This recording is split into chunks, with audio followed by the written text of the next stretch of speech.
السلام عليكم ورحمة الله وبركاته. ما شاء الله الحمد لله.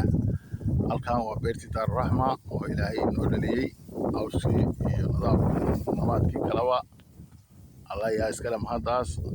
halkan waxaan uga baaqayaa bulshada ku xiran youtube-kayga ama daawooyinkayga Dr. Jaamac Ilaalo inaan soo kordhiyay daawooyin fara badan, dhiigkarkii ilaahay uu guuleeyay, gaaskii, sokortii, xanuunkii loo jiray baabasiirka, xanuunkii la oran jiray neerfaha, xanuuno badan baa ilaahay u guuleeyay. youtube-kayga booqda Dr. Jaamac Ilaalo jecel waxaad ka helaysaan daawooyinkeena.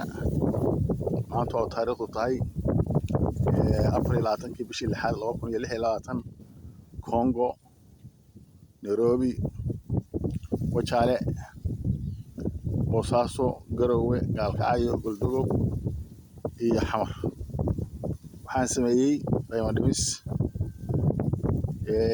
guushana Allah bixiyo, daawadan anaa sameeya. dhalinyaro laba waxyaalo inaga mamnuuc, siigada iyo tahriibta labadaba ceeb bay keeneen. guushana Allah bixiyo, daawadana waatan. billahi tawfiiq. السلام عليكم ورحمة الله وبركاته.